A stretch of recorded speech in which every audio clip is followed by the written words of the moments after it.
you to look at something right now. Think of some major goal you want, or maybe it's one you're already working on, and you have experienced a lot of setbacks, a lot of defeats. You've experienced a lot of disappointment. Maybe you've already given up. And maybe you just need a little fire, a little encouragement to get back in the game again. Here's what I want you to look at.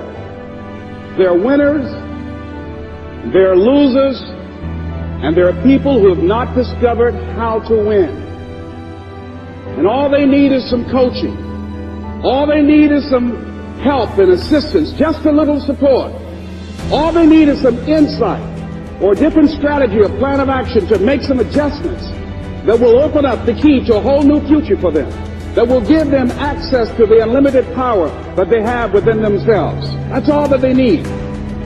So what I want you to do is think about something you want for you, that's real for you, that's important for you, that will give your life some special meaning and power. And I don't even want you to say, I can do that. I don't want you to assume that.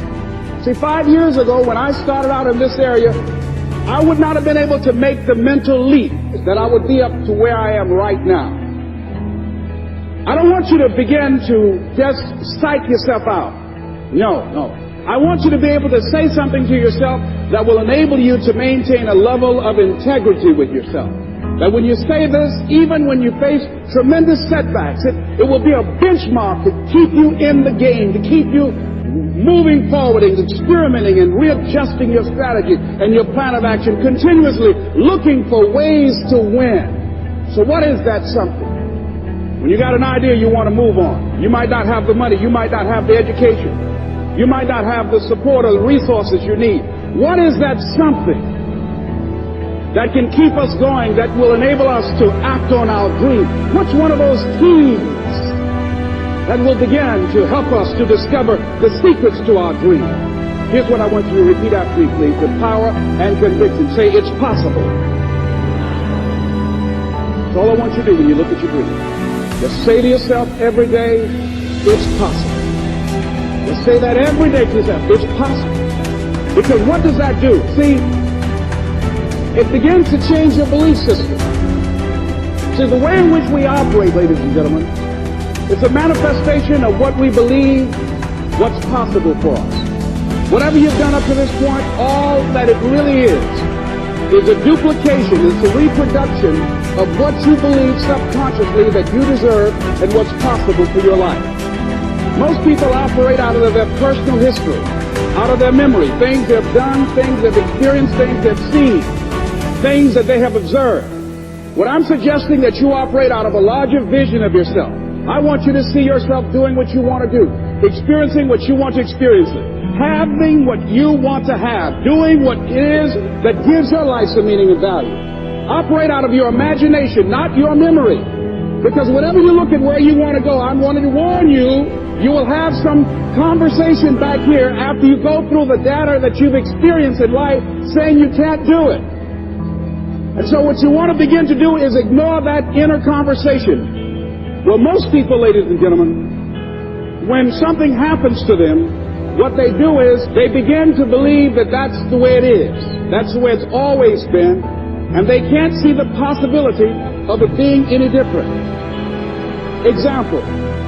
Before April 1954, the common belief, the universal belief, because it had been tried again and again and again, and people had failed, the belief was that man was not physically capable of breaking the 4-minute barrier, that he could not run a mile in less than 4 minutes. That was the belief on the planet. It had never been done. But here's what happened, ladies and gentlemen. Roger Bannister came along, and he broke the 4-minute barrier. Now here's what's significant about that.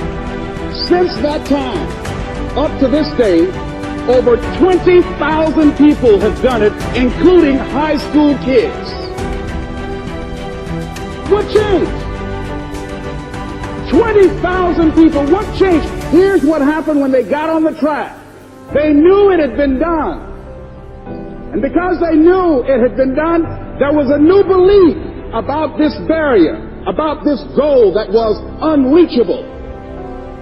And those 20,000 people got in a race believing, knowing in their heart that someone had done it, that it's possible, that they could do it.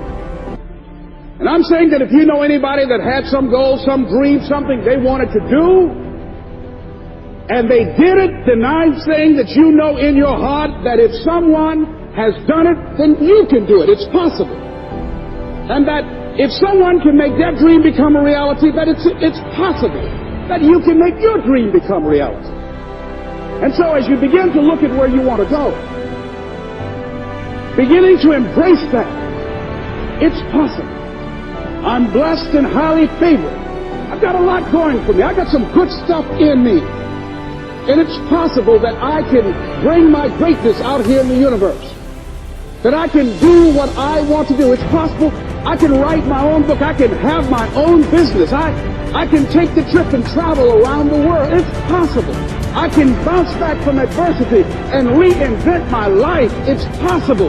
Regardless of where I am, that things can get better for me. It's possible. I'm thinking about two men right here in Chicago who were fairly successful, similar background, educated. They worked for a corporation for many years, and they were among many people that were laid off. Two guys who were very good friends. One went out looking for a job for several weeks along with the other one, and they faced disappointment and rejection again and again and again. They couldn't find any work, which is the story of many people across this country. One guy stopped. He became discouraged. He stopped going. He stayed home looking at television, became very argumentative and toxic with his wife, drinking beer, getting on the phone, talking to his other negative, unemployed friends. And he just gave up. The other guy kept looking for a job everywhere he could go. Every time he could get an opportunity, kept asking people, networking, checking the newspapers every day. Kept going everywhere he could, trying to find a job. You have too much education. You're overqualified. You won't be here long enough. He kept going. He kept going.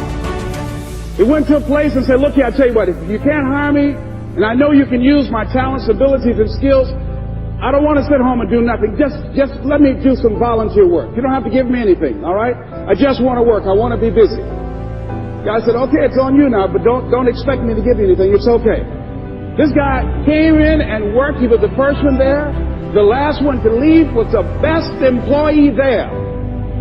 About 4 weeks later, one of the top managers quit. They were looking for a replacement. Guess who they selected? This other guy.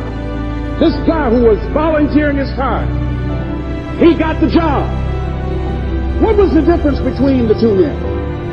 Eyesight and mindsight. Eyesight is judging on what you see. Judging according to appearances. But mindsight is how you interpret what you see. One guy said, it's not possible, it's over, I'm finished. I can't do it. I can't make it. He surrendered. I've faced rejection again and again. I'm not going anymore. There are no jobs out there. But this other guy, he felt that in spite of the no's and rejections, in spite of how bad the economy is, in spite of what the newspapers are saying, that it's possible that somebody somewhere will give me a job. He just kept going, thinking it was possible. And guess what, ladies and gentlemen? That's what we have to do with our dreams. Yeah.